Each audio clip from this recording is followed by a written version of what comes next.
So you're really into OJ, huh? Yeah, I've been hearing a lot of OJ jokes lately. And I have to admit, because I grew up watching the trial of the century, there's some nostalgia. I've not enjoyed the OJ jokes I've been You were hearing. in what, 8th grade during the OJ trial? Oh, no, younger. Pretty sure I was younger. Well, it was my sophomore year of high school. What year was it? Was the OJ trial? 94? All right, you're taking us off the rails. We don't need to know. All right, I was 11. Anyway. 94. Oh, that's 10 years after the Bronco my wife just brought home. She brought home a 1984 walnut brown Bronco. Was that uncomfortable for you that your wife just brought home a Bronco one day without telling you? Oh, well, we discussed it. Oh, okay. I was just like, well, that's too good an idea to ignore. Please bring home another strange half-running car. Yeah, so you have a third car now that also doesn't run. Yeah, I got 2 or 3 cars that, not the most reliable things. No safety features at all. And then your third car is the Tesla, which has every single feature, but also kind of doesn't run sometimes. That's not true. That one I've not had a single problem with. Unlike a lot of people. Yeah, others have been. I went with the Model S because it was the one that's been around the longest in the hopes that it would not cause me any problems. And it did not.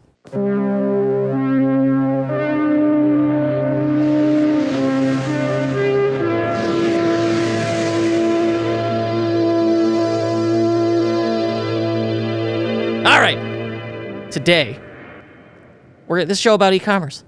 And there's something very exciting right around the corner. It's Q4. What does Q4 have? Other than Halloween. Labor Day? It does have Labor Day. Black Friday, Cyber Monday. I don't think it does have Labor Day. It doesn't? Isn't Q4 not till October 1st? Yeah, last 3 months, be October 1st. Black Friday, Cyber Monday. That's what we're talking about. Is there a sound playing? I don't know. I don't have my headphones on, so I don't have to hear your dumb sounds. No, there wasn't. Oh, okay. This is the unofficial Shopify podcast. I'm your host, Kurt Elster, a.k.a. Tech Nasty. And I'm joined by my business partner and lead developer of many years, Paul Rita. And today we're discussing predictions and preparation for Q4. Yes, Black Friday season is nigh upon us, my friends. And I'm going to go with Black Friday season because I think after what we saw last year, we gotta extend this thing out and just stop thinking about it in terms of one weekend. And this is a month-long event if you're doing this right. I'll say for us right now, it is August 26th, and you said to me today, man, shit's getting too crazy right now. Yes. So our stuff is getting too crazy right now in August. So I think this year is only going to get more nuts. So normally, we have the summer slump, which we really like. It slowed down in the summer, but nothing like in years past. And August is usually dead. First 2 weeks of August, we're coming into work just faking it. We got nothing going on. Yeah, just running around, skirting around. But not this year. This year was, it never slowed down throughout the summer, not particularly. And now all of a sudden, August, my kids went back to school last week, and I think a lot of people's did too, and it's popping off. Like you could tell by like the volume of inquiries, change requests, questions, that things are picking up steam quickly. And so I'm excited about Q4 and Black Friday for 2021. It was strong in 2020. I think it's going to be similar to last year. That's my early prediction now. I don't think it'd be as good as last year, but I think it'll still be better than 2019. Yeah. If we match 2020... That's a good year. Yeah. That's what I'm going for. No, that's happening. I think plenty of people would be perfectly happy to do as well as they did in 2020. But first, some housekeeping. So we've been working on our first 9-figure store. So there's 8-figure store in there. You love saying that term, but that like obfuscates what they do. $100 million a year. Yeah. Yes. 9 figures. Well, if you include cents, how far out do you take the cents? You're right. I shouldn't. There could be like pieces of cents too. I shouldn't pennies. use jargon, You love it. but I shouldn't use it. Jargon exists to exclude people. Correct. Yeah, so I shouldn't. All right, so okay, yeah. Well, it's 4 figures. Okay, $1,000. Wow, great. I mean, 4 it's fu- figures sounds way cooler. It sounds very natural to me. And I was watching Generation Hustle on HBO Max, which is great. It's about Ponzi schemes or scams. And someone was describing this guy who was a con artist posing as a businessman. And he's like, yeah, we totally believed him because he just seemed like such a business guy. Like he was always referring to dollar values and number of figures. And I thought, oh, Yep, that's you. that's not weird? Yeah, that's you. Ooh. No, you're the only human being I know that talks that way. Really? Yes. Uh-oh. Got to turn off CNBC. Like my sister-in-law is the CFO of a large company, and she doesn't say that. Yeah, you're not kidding either. That is a large company. Okay. So, no, yeah, we're working with our first $100 million store. And to put that in perspective, like normally the stores we work with are doing $1 million a year to $20 million a year, somewhere in that range. So suddenly, like, you're catapulted into this environment of bigger e-commerce business. Yeah, a lot of the questions that our current client base has is, should we go on Plus? How do we properly leverage Plus? Like, how do we properly leverage this? The problem with these guys is we're going to break the Shopify API, get us on a call with Shopify Corporate so they can give us special treatment. And they do. It's incredible. Well, and so, yeah, essentially you say, hey, like, there is a limit. This is what's kind of cool about Plus, is you could say, hey, we're encountering this rate limit in the API. Can you raise it for us? And here, we'll make the case for it. And as long as you can make the legitimate case for it, I have found they're willing to accommodate you. This is very helpful. If you have that problem. Very few stores, I would imagine, have this issue. Yeah. But, all right, so having, your extensive experience, do the 9-figure stores, do they operate differently? Do they have different pains or problems, the 100 million stores, versus, in our limited experience, versus everybody else? Like, what's different? No, their lives are just easier in every single way because, people are willing to give you deals on rates. People want to work with you. If you're doing split testing, you get that data in like 48 hours. Yeah, the gigantic sample size is like very exciting. If you need money, the money just shows up. It's really incredible. But while this is our first individual $100 million store, we've worked with other like private equity firms that have a bunch of stores. A portfolio of brands. Yeah, a portfolio of brands that are doing over like 20 million. And I've realized that we love working with them. One, because they have a ton of money, so they can pay us, which is obviously our biggest issue. And then two, the guy that started the store is no longer involved with the store. And so... by the time the PE firm acquires it for their portfolio, that, by definition, you have removed the original owner. Yeah, the original... The founder and owner disappears. Yeah, the original person that started it is gone, and thus the people remaining that run it have no emotional connection to the business whatsoever. Their only care for the business is, does this business make money? Yes, no. Not how does it make me feel? Is it efficient and effective? Yeah. They are emotionally divorced from it. And that's the reason that we went into e-commerce in the first place, is because we were doing way too much like feelings development for ad companies about like creatives, like how does the website for our hotel make this guy running the project feel about the hotel? Like, no. E-commerce, when we did those projects, we were like, here you go. There is now more money. See, it was a good job. Yes. And that's the advantage to working with those later stage businesses. I think, though, the emotional investment, you need it. You need it at the start. At the start. You can't not really care about a business and build up a business from scratch. You have to care about it. I've encountered, 1 out of 500 times an early stage entrepreneurial encounter, so like a startup business, is just, they're like that machine where they're not emotionally invested, they don't care. The other 499 people, they can keep going in the face of adversity because they're emotionally invested. Yeah. I think at some point, though, it could cloud your judgment, and it can make life more difficult than it needs to be. Yeah, it's like a baby. Like, in order to raise the baby, you have to love the baby and care about the baby and pay attention to the baby all the time. Once the baby's an adult, leave that adult alone. Like, they don't need you in their business 24/7.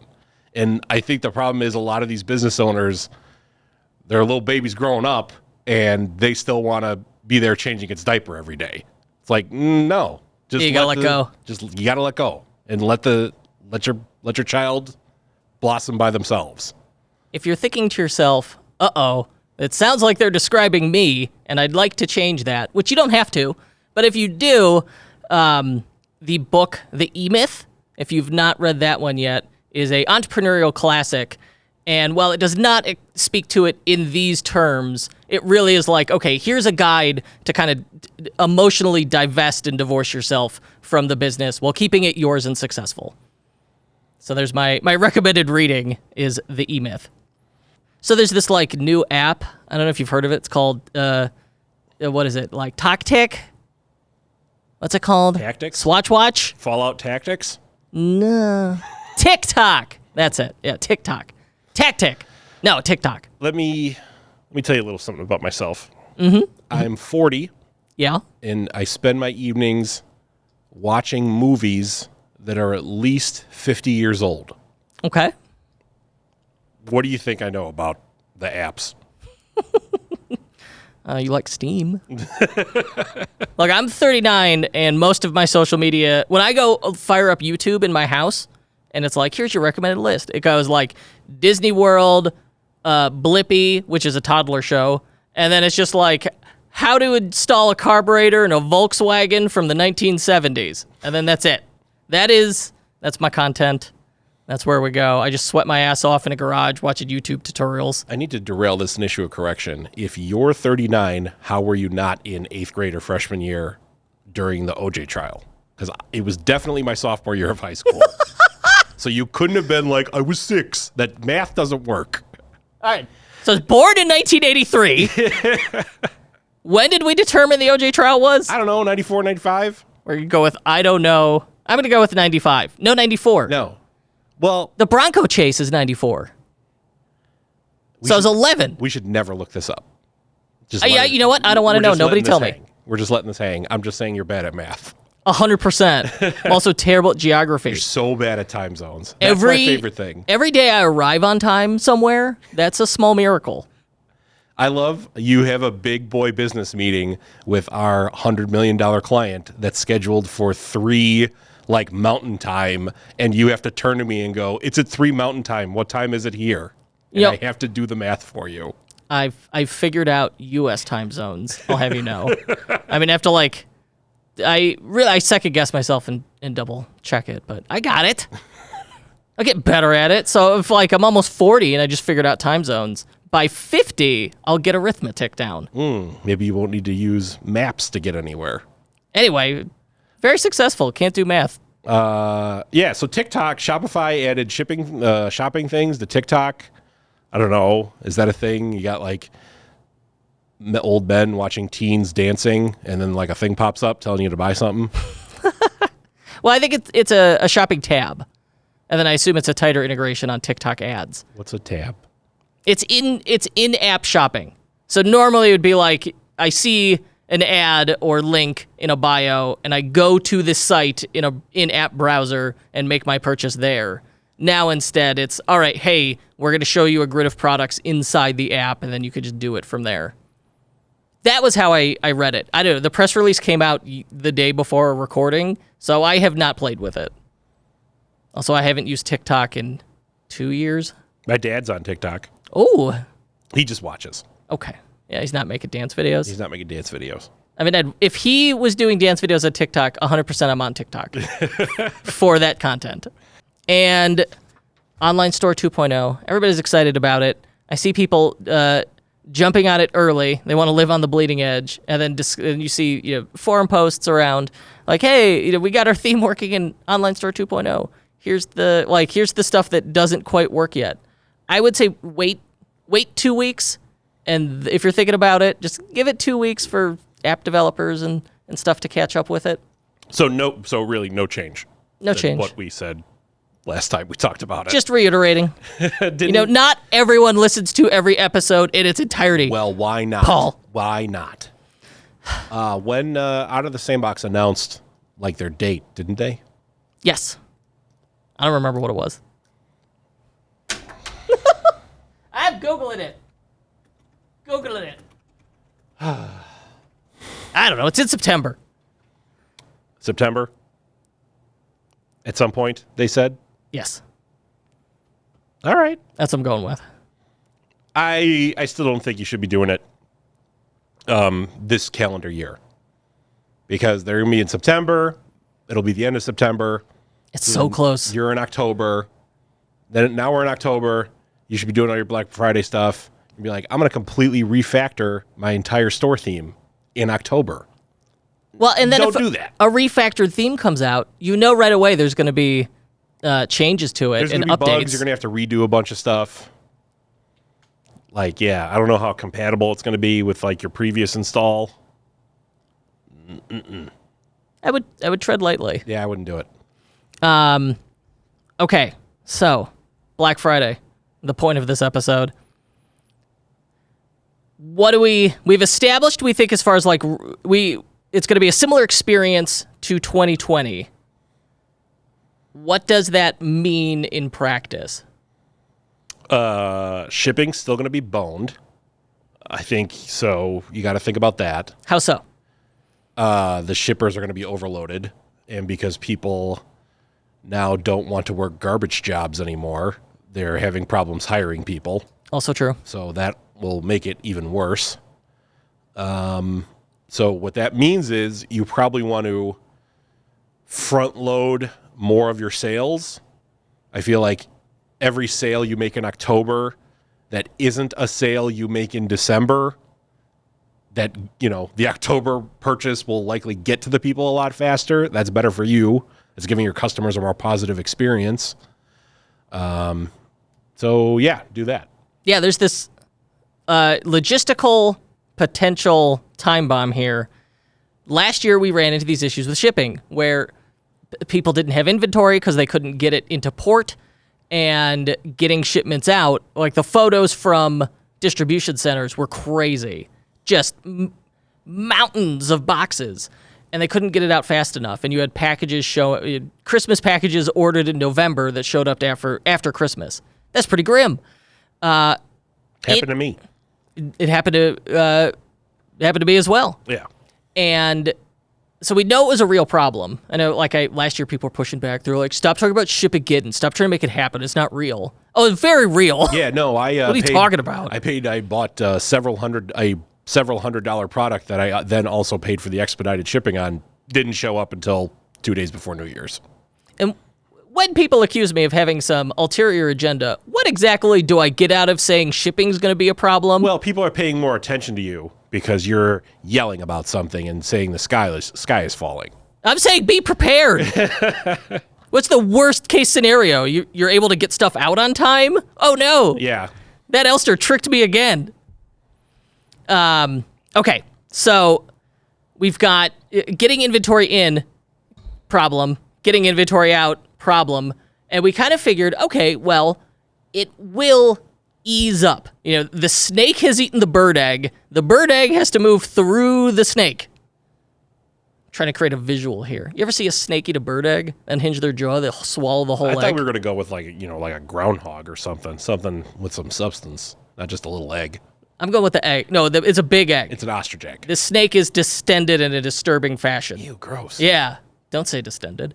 And so it's got to move through the snake. The problem is, I think we all assumed that this would be resolved by within the following 12 months. We all thought a lot of things would be resolved. We did, didn't we? It didn't. Those problems never went away. If you see the port at Long Beach, there's just boats waiting. And the cost of moving a container has become significantly more expensive. So people are concerned about getting the inventory to sell. So I would definitely really think about inventory forecasting here. And then just getting the stuff out the door. And that's why I think, same as last year, you're shooting yourself in the foot if you don't start November 1st. Start what? I think your promos start November 1st. I think you're running... My only question to that is that too late to start? I would certainly look for reasons to run... Look for reasons to have October sales? Yes. Oh. And I think your dry run is happening now with Labor Day. Ooh. That's like your practice event. Yeah, it's like for Labor Day or something, do Black Friday, but do it at like half speed or like quarter speed. Yes. Yeah. And so then we've got, all right, so look for excuses in October, and 100%, I think, start in November 1st. But then the other thing we weren't dealing with last year was iOS 14 and its privacy switch. All right. So I've been seeing a lot of comments in the group of people being like, well, everything was peachy and my life was smooth sailing and my ties. And then iOS 14 showed up and it ruined my entire life. And I'm going to be honest with you. I have no idea what they did or what happened. Or if these people are like, sales went down by 10% and they've now declared because that was the last thing they heard about, that's why it's bad now. That's recency bias in action? Yeah. No, it's suddenly got harder to advertise on Facebook. Why? The people who spend money online have iPhones. Yeah. You're just statistically more likely, Yeah. you spend more money on the internet if you own an iPhone versus an Android phone. The Android iPhone users. I'm not like trying to put Android people down. That's just that's demographic data. They're just green bubble losers, first of all. Oh my God! Secondly, One star! You go to their... Yeah, if you go to your analytics, you will see the average iPhone user spends more on your store than the average Android user. It's just a fact. Yeah. So, in iOS 14, there was an update. You fire open Facebook, and it's like, hey, this app would like to know things about you. And of course, sane folk say, I don't think the Zuck needs to know more about me. He needs to worry about treating that zombie bite he's hiding, right? He doesn't need to know anything else about me. And that really wrecks up the efficacy of Facebook advertising. And so in practice, what people saw was this update rolls out to people's phones, and then their unchanged Facebook ad campaigns, their return on ad spend starts dropping. And then what's interesting is what we saw, what Kurt Bullock told me, Facebook expert extraordinaire, was the impressions on Android devices seemed to go way up because the algorithm is going to where it has data. But those people don't spend as much typically. So essentially, Apple, with this change, made Facebook ads functionally less effective.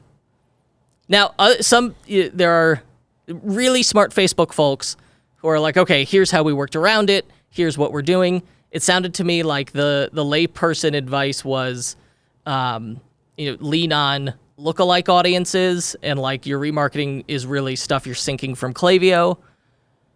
So, but I mean, I'm happy to get deep in the weeds on this. How was the Facebook ad to store purchase chain screwed with? Because you explained this to me earlier, okay, and I ignored you. But it was something like you could cookie people if they visited your store. If I'm on my phone, yeah, and I've got Facebook installed, yeah. Oh, yeah, that's right. It essentially fingerprinted my phone. It goes, all right, we know what that guy is, even just by IP address. And now I'm on my phone and I'm browsing. In Safari, not in Facebook. In Safari. Yeah. And the website I'm on probably has the Facebook pixel on it. Facebook then goes, same guy, and these are the websites they visited. This is the website he visited, and these are the actions on the website he took. That's where it's been really severely limited. So remarketing, which is where you'd like really clean up because in return on ad spend, because it's a warm audience, that's really what's been limited here. So you were when you were remarketing to people, it was people that were cookied by the Facebook pixel who ostensibly didn't view your site at all in Facebook, but just as an independent person in Safari was looking at your site. Yeah. And then Facebook knew about it, and then you could buy ads for that person in Facebook. and what happened is that connection got sliced. Yes. Okay. Yeah. Now, some people went, oh, you know what? Zuckerberg and the zombie bite can know about me. That's fine. All right. First of all, he's not a zombie. He's an alien who's having a tough time with his skin suit. What if he's an android like Data? Because he looks a little gold sometimes. Ooh, yeah, he is like Data. Oh, I love Data. Real Star Trek nerds over here. And that totally derailed. So if that connection has been sliced, how else can we get to those people? Well, that's one way. I mean, I assumed you could still do like abandoned cart stuff. And you just said we could still do lookalike audiences, which is you do still have some people that you have cookied and can see what they look like. And you could build a lookalike audience off of those people and then market to the lookalike audience? Yes. Okay. So do that. So the strategy is unchanged. It's always the same. I was talking to Kunle Campbell yesterday, who hosts the 2X e-commerce podcast, and he said a quote that stuck with me. I wrote it down because I was like, this is good. He said, brands that have the biggest audiences win the Q4 game. It's that simple. He's right. It is that simple. Well, yeah, duh. But, so that should I'm be... going to totally steal that guy's thunder. I mean, 2X. I'm going to start the 3X podcast. How about that? Well, just wait till you get a load of my 5X. Oh, yeah? 7-minute abs.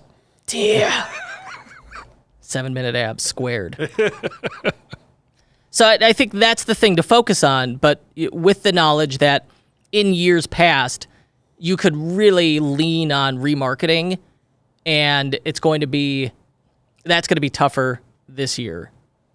And so, but cold traffic really, like on Black Friday, never particularly worked. You're not, yeah. And it was so expensive. That's something we've talked about in previous years that is even more of a thing now, which is if you are marketing to cold traffic on Black Friday, you're dead.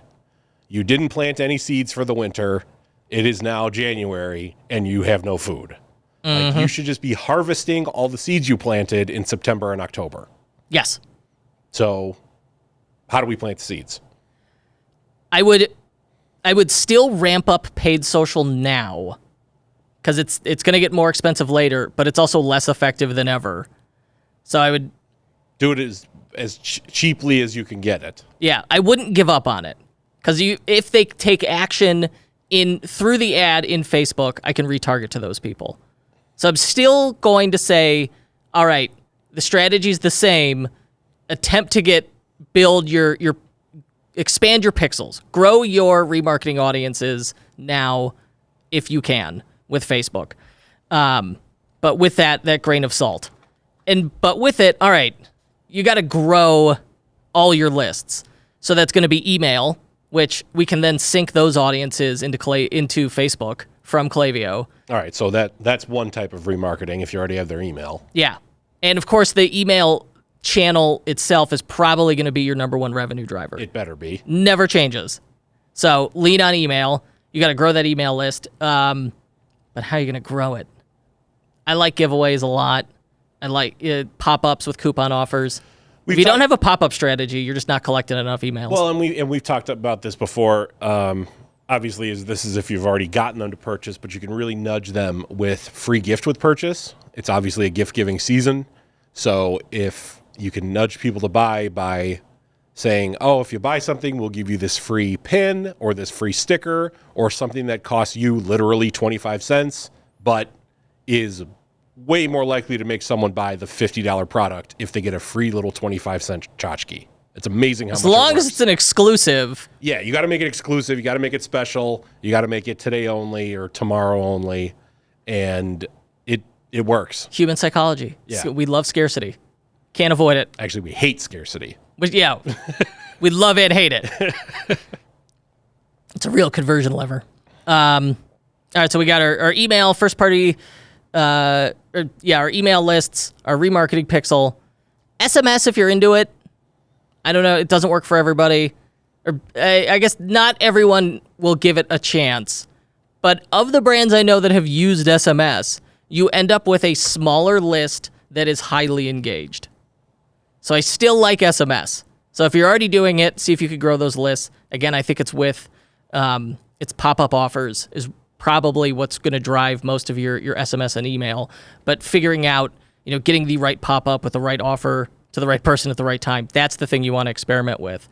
But, all right, so Facebook, we're disillusioned with it. There are other channels out there, and if you're going to start experimenting with new channels, maybe take 15% of that Facebook ad budget and shift that to let's experiment with some other channels. Obviously, you want to do that right now, not I'll figure this out in November 1st. Yeah, again, the main thing we ask of you, doing a suboptimal thing in September is way better than trying to do anything in November. Yes, absolutely. So there was a great post in our Facebook group in which someone asked, any marketing experts drive meaningful revenue with platforms outside of Google and Facebook? Oh, I'd love to know the answer, my friend. But there were a whole bunch of comments where people said, yeah, and here's what's working.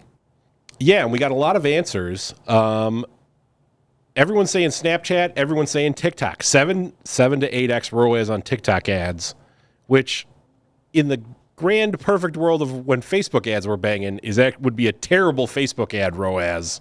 But in our brand new world of no one knows what works anymore, maybe 7, 8x is really good.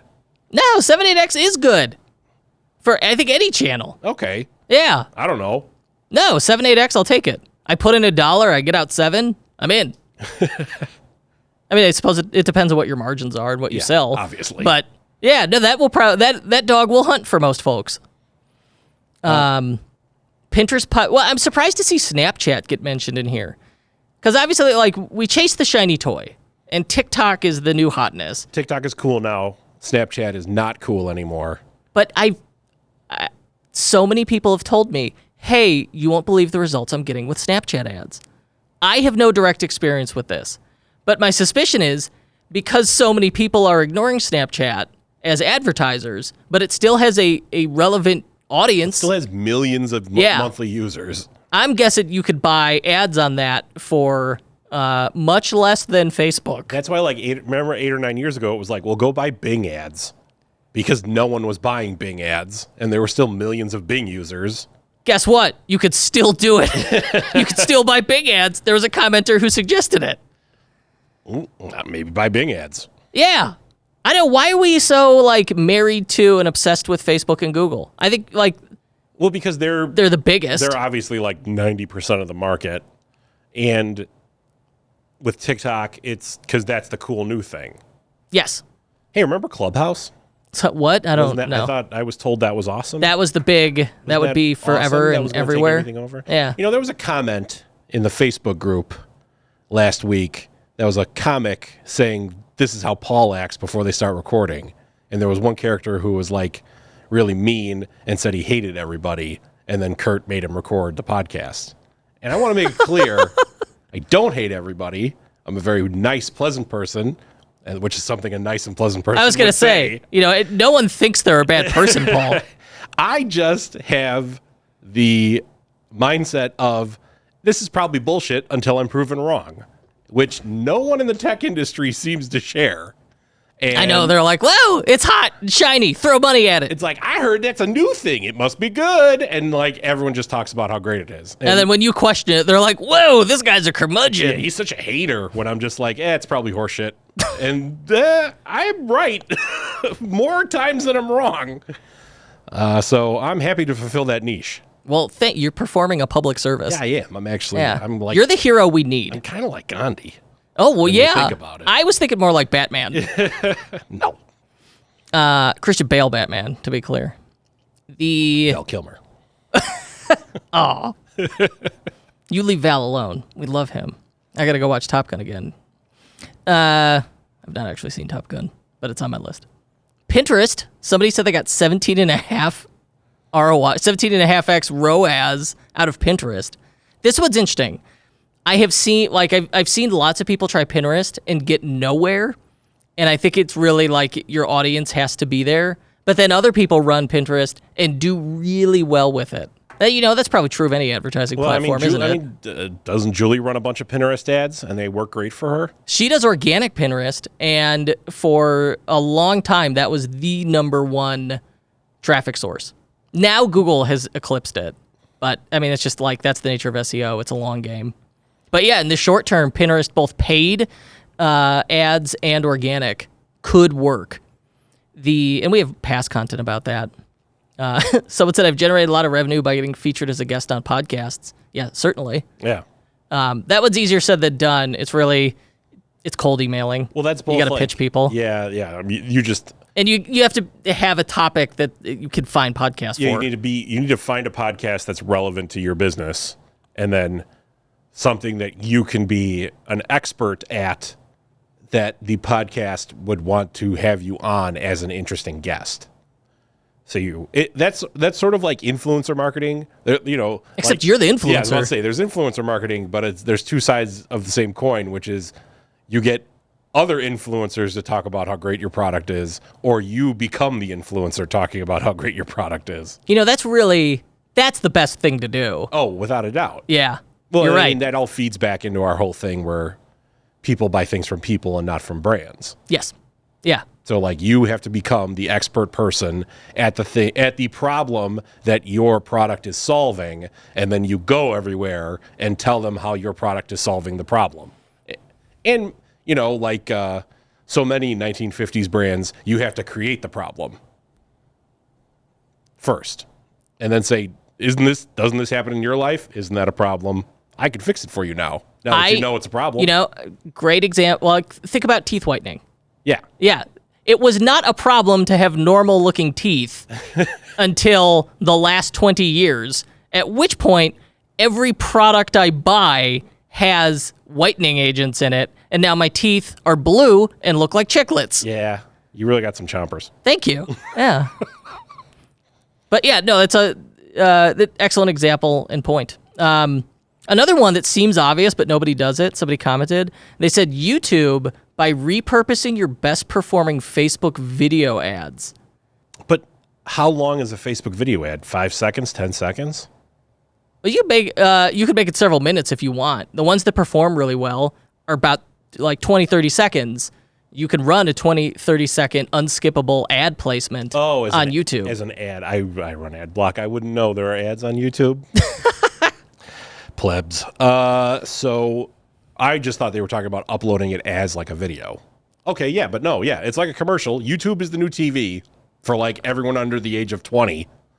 And you're just running TV. It's you wouldn't say TV ads are stupid, so run YouTube ads. It very much the same thing and the same approach. Because we'll watch YouTube on our Apple TV, when I'm watching Blippi, and... Stop watching Blippi. Yeah, the parents with toddlers are like, oh, Blippi. And it'll stop and be ad one of two, and then oftentimes they're regular TV ads. Oh, yeah. Yeah. So there's nothing stopping you from doing the same thing and accessing those same eyeballs. I've been hearing a lot of stuff about Bluey. Bluey. Bluey's good? Yes, my 4-year-old loves Bluey. She, the other day, came up to me with she made a circle with one hand, placed it on another palm like this. This will only work for the video version of the podcast. And she said, stick your finger in there. So I did. And she said, swirl it around. I did. And she said, now you're cleaning my toilet, and laughed at me. What does that have to do with Bluey? She learned it from Bluey upon interrogation. Yeah. All right. Great. We were shocked, and she was thrilled. Someone said infomercials old school. Every time you ever see the commercials for the tack visor and the tack light. And the tack light. Yeah, I remember tack light ads. That guy has a series of products that really, none of them are amazing or special, but it's got this fantastic as seen on TV commercial to go with it. Just like the ones we remember from kids, except now it's go to this website. Yeah. Instead of having the blue screen with an 800 number. Yeah. And wait 6 to 8 weeks for delivery. If you don't know what we're talking about, look those up on YouTube. They're fascinating. And then just shot for shot recreate it with your own product, and you'll print money. Those are direct response ads, though. Those are not infomercials. Infomercial You're right. is a half hour of that's George a direct Foreman response telling ad. you to buy, Yes. buy the grill. I mean, you could do those. I just don't. That's a big commitment. Yeah, that's a bigger commitment. So we'll say, instead of infomercials, we'll say direct response ads. And if your target market is over the age of like 35, make them just like the direct response ads from the early 90s, because they'll just automatically like it. Yes. Oh, yeah, totally. 80s, 90s nostalgia is coming back hard. No shit. Yeah. I mean, that's like that. Psychologically, that's 100% what drove my wife's purchase of a 84 Bronco. Was like, wow, this was I remember this when I was a kid, like that kind of thing. That's why I'm tooling around in a 91 Taurus. No, you're not. Reddit ads. I don't know anyone who does Reddit ads. They seem so simple. Like it's just a text headline and a link. So you could try running those. I mean, I'd be interested in knowing what the return on those are. Yeah, I don't know. And I think for those to work, I think you have to be a Redditor and be like tapped into that culture. Which again, yeah, if like you're selling something to a subculture, we always talk a lot about like watering holes. Like, where does your subculture hang out? Go there and like become a person to like that entire community. You better be authentic. They'll sniff you out immediately. Well, true. And so like that's a great starting spot. There's like a subreddit for everything. So I guess what we're saying is, get started or like figure your shit out now in September. How are you going to get touch points on people so you can retouch them in November to sell them stuff? And 2, get those touch points any way that you can. Try everything, think of websites you go to, think of places where you see ads. You could probably advertise there too. Like, give it a shot. For the next 60 days, when choosing where to spend your resources, your time and money, especially in marketing, but in general with your business, ask yourself the fundamental question, does this grow my audience? If the answer is no, you probably shouldn't prioritize it until after Black Friday. Yeah. Like, honestly, I understand, like, you want to be making sales all the time. You don't want to just, like, shut off. If you had 2 spigots that's, like, the new audience spigot and the sales spigot, you don't want to shut off the sales spigot. But the new audience spigot is your focus for the next 2 months. And then in November, you are just hitting those people constantly. Now, assuming that you're like, well, that's easy. I already got that nailed. I got more traffic than I know what to do with. I'm not worried about shipping anything because we have a network of drones and carrier pigeons. What else you got for me? Well, then at that point, now I think is the time to try and shore up your conversion rate and get really aggressive. If you're in that position, all right, get really aggressive with split testing. Maybe you have the time and resources to mess with getting your online store 2.0 theme going, but not until all that other stuff is out of the way would I be looking at that. Yeah. All right, let's leave it there. I think that's solid. We did it again. Oh, another one in the bag. Woo! So. This is really great. I just see you hitting buttons. I'm like, he's probably playing something stupid. I absolutely was not playing anything stupid over here. So, I would love to hear your thoughts in this episode. Please join our Facebook group. Search the unofficial Shopify podcast on Facebook. Join us. I'll probably let you in the group. And we'd love to hear your thoughts. All right. See you guys.